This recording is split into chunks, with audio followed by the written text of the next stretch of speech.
Yes, ready. 90 words per minute. Code start.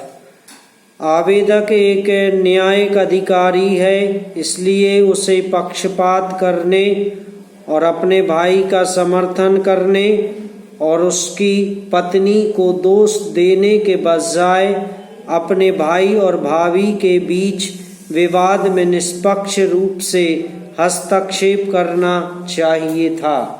दलीलें सुनने के बाद पीठ ने निष्कर्ष निकाला कि एफआईआर पति के परिवार के सदस्यों को धारा 498 के तहत पति के साथ व्यक्तिगत दुश्मनी निपटाने के लिए सूचीबद्ध करने का एक पाठ्य पुस्तक उदाहरण है।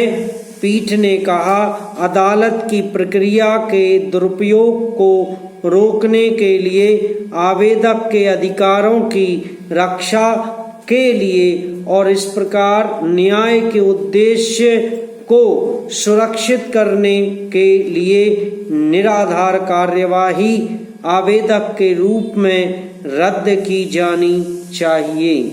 पीठ ने इन टिप्पणियों के आधार पर प्राथमिकी और उसके बाद की कार्यवाही को खारिज कर दिया।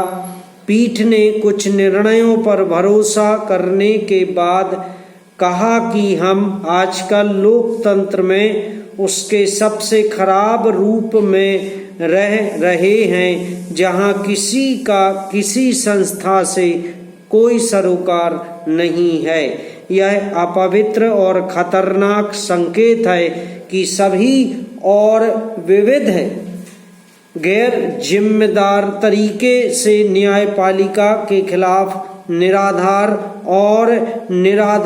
आरोप लगा रहे हैं। न्यायपालिका या उसके अधिकारियों पर गैर जिम्मेदाराना आरोप लगाना अब एक फैशन बन गया है। इस अपवित्र प्रथा को समाज के प्रत्येक जिम्मेदार व्यक्ति द्वारा पूरे हृदय से निरुत्साहित और निंदित किया जाना चाहिए।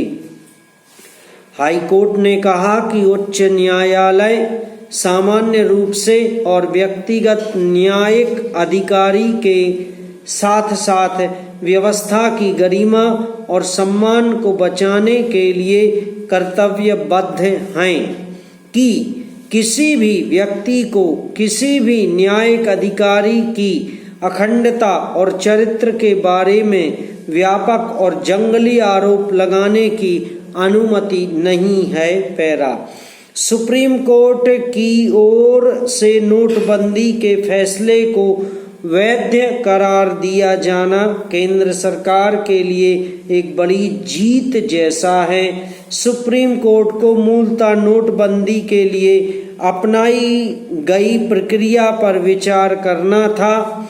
उसने यह पाया कि इस फैसले के पहले केंद्र सरकार ने रिजर्व बैंक से व्यापक विचार विमर्श किया था और इस कारण यह नहीं कहा जा सकता कि संबंधित प्रक्रिया में कोई खामी थी।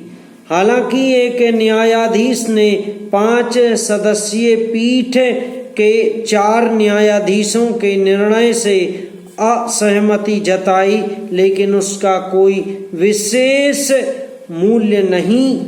ऐसा इसलिए क्योंकि एक तो बहुमत का निर्णय ही मायने रखता है और दूसरे नोटबंदी जैसे फैसले कानून बनाकर नहीं किए जा सकते।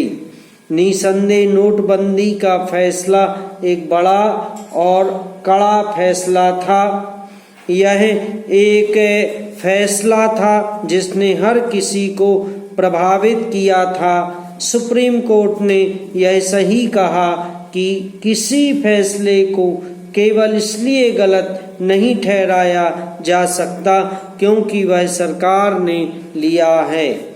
विडंबना यह है कि कुछ विपक्षी दलों ने सरकार के हर फैसले का विरोध करने को अपना एक सूत्रीय कार्यक्रम बना लिया है। ऐसा ही रवैया अन्य लोगों ने भी अपना लिया है। इससे समझा जा सकता है कि नोटबंदी के फैसले के खिलाफ 50 से अधिक याचिकाएं दायर की गईं। समाप्त।